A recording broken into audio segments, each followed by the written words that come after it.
Hi everyone, welcome back to my channel, or welcome if you're new here. My name is Hiba, and here on my channel I cover recent missing person cases. If you're into that type of content, please subscribe. I would really appreciate it. With that being said, let's go ahead and get into today's case. Today I want to talk about Jelani Day. He also goes by JJ. He's been missing from Bloomington, Illinois since August 25th. Jelani just started his first semester of graduate school at the Illinois State University. He's in the Communicative Sciences and Disorders program and is hoping to pursue a career in speech pathology. Jelani does have an off-campus apartment, however, he frequently goes home to his family in Danville, which is about an hour away. On Tuesday, August 24th, Jelani failed to show up for a 7:45 a.m. meeting with Kara Boster, the director of clinical education. As a result, she sent him a message to check in and see where he was. However, she never received a response. She then decided to wait to see if she could catch up with Jelani after his 1 p.m. class. But Jelani never showed up to class. Since Jelani wasn't the type to disregard his obligations, Kara was alarmed and she reached out to campus police, who got in touch with Jelani's family. I've seen some people question why Kara was so quick to act and why she reached out to campus police instead of reaching out to his family. I'm not sure if she had his family's contact details, but even if she did, I've read that professors can't just reach out to one of their students' families. He is an adult, and I believe that she was mandated to report it to campus police. I also think that she was concerned because graduate students don't typically miss their classes, especially Jelani. The last time family members spoke to Jelani was on Monday, August 23rd,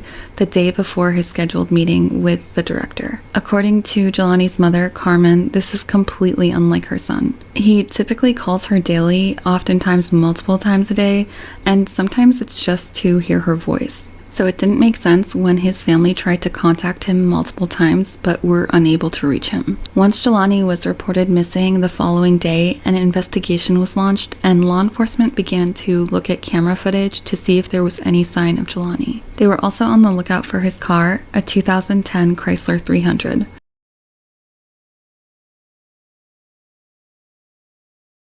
After reviewing footage, they did see Jelani at the Bone Student Center that Tuesday at around 7:20 a.m. He was wearing professional attire, a blue button-up and black slacks, and a black belt and shoes. I believe his bank activity also showed his last transaction being at a Starbucks, which I believe was at that center.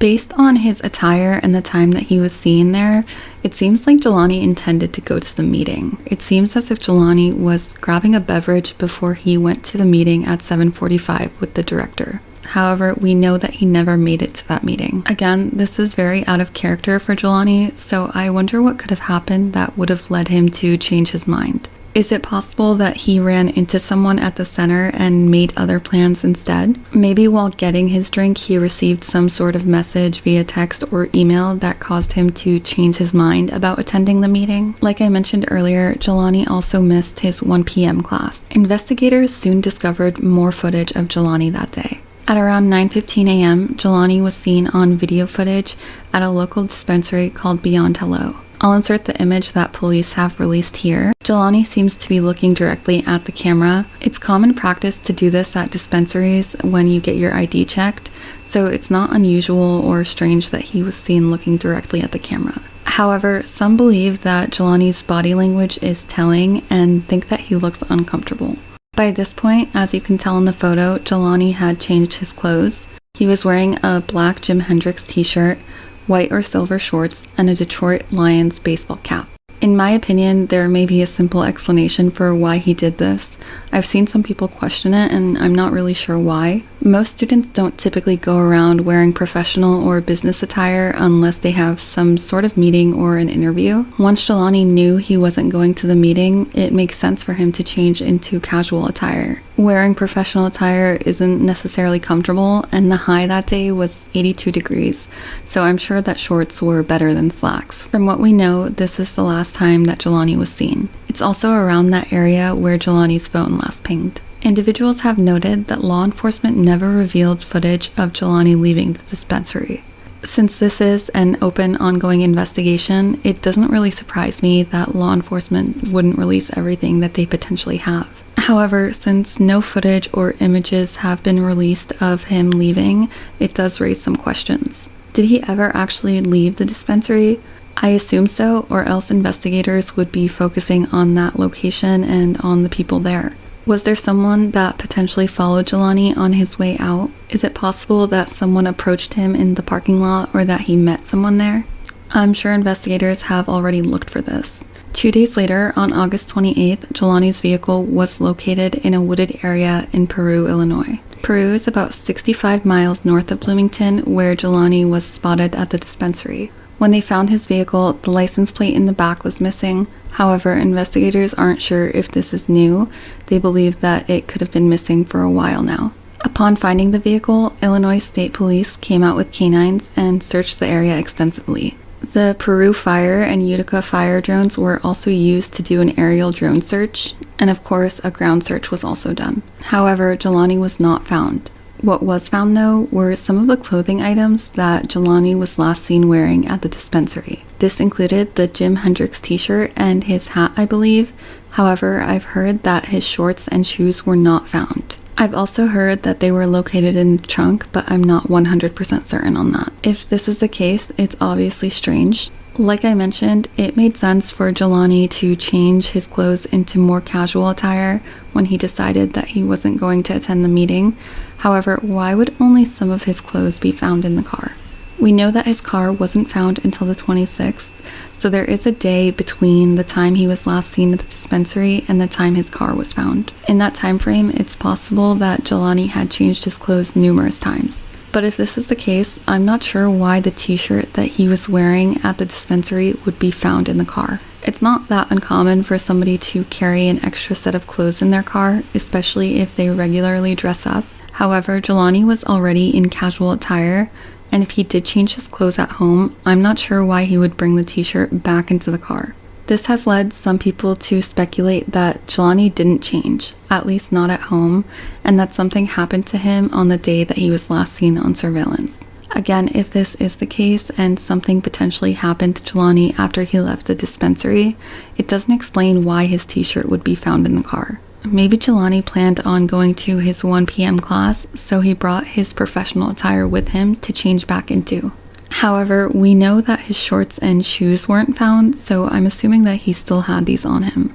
I doubt he changed back into the button-up but not the slacks, since he'd be walking around with a button-up and shorts on. I wonder if the slacks were found in the car. If they were, I wonder if Jelani was in the process of changing and that he got interrupted by someone or something. This could potentially explain why his t-shirt was found, since he was able to change into the button-up, but he didn't have time to change into the slacks. Another possibility is that Jelani only had to change his shirt and not his shorts. Maybe it's possible that he potentially spilled something and changed. However, unless Jelani had another shirt in his car, he probably would have had to go home to grab one.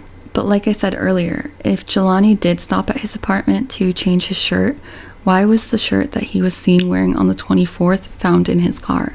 If he stopped at home, he would have likely left it at the apartment or thrown it in the hamper or something along those lines, not brought it back to the car with him. If he did have another shirt in his car, it is possible that Jelani just changed his shirt and not his shorts. Regardless, since investigators did find his clothing items in the car, we know that what Jelani was seen wearing at the dispensary isn't what he would be wearing now. Another question is why his car was located in Peru.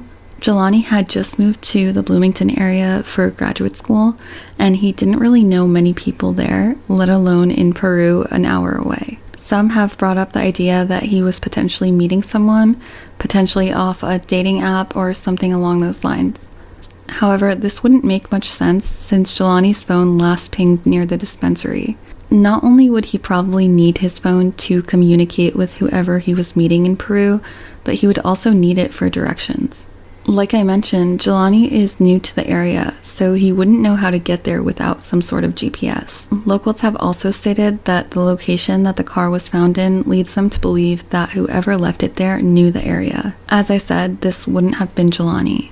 This leads us to what's probably the biggest theory in my opinion, and it's that someone drove his car to Peru and abandoned it there. Since his t-shirt that he was wearing on the 24th was found in the car, whatever happened likely occurred that same day. It's possible that whatever happened may have been a crime of opportunity. It wasn't until recently that dispensaries began to accept debit cards. Knowing that many people would be carrying cash, someone with ill intentions may have targeted the area or people going into the dispensary. That's why it's so important that the footage of Jelani leaving be analyzed. I'm sure his car has already been swept for fingerprints or hair or any other DNA, so investigators should know if somebody else was in the car or if somebody else was driving. The next theory is that Jelani met with someone. This could be someone that he potentially knew, and that something went wrong during their interaction. For example, maybe this person asked Jelani to buy the product at the dispensary,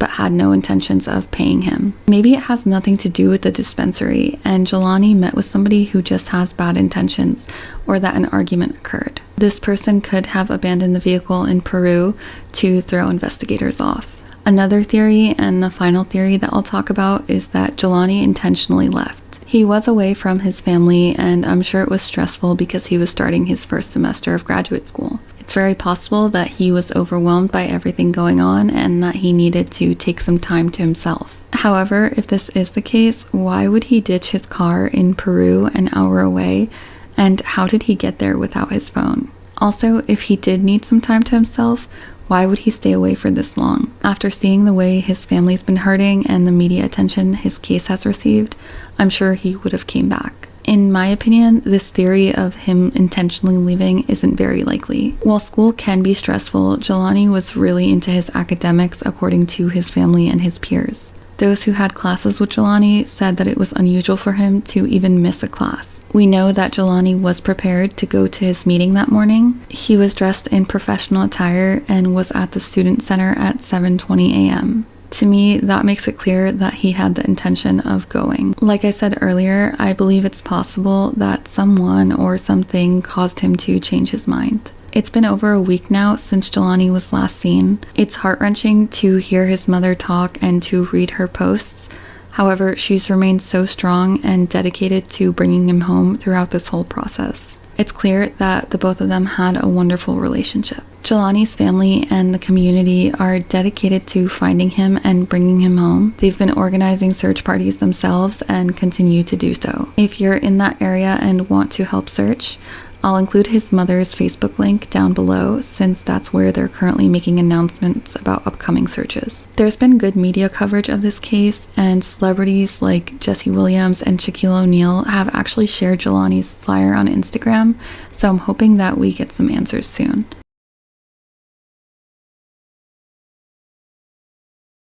Jelani is 6'2" and weighs 180 pounds. He has brown eyes and short black hair along with some facial hair. If you have any information about Jelani's whereabouts, the number for you to call will be down in the description below. I'll also include my sources and the family's GoFundMe link. As always, I'll keep you guys updated in the comments, so be sure to keep an eye out and check back for that. Thank you for taking the time to watch this video, and I hope to see you in the next one.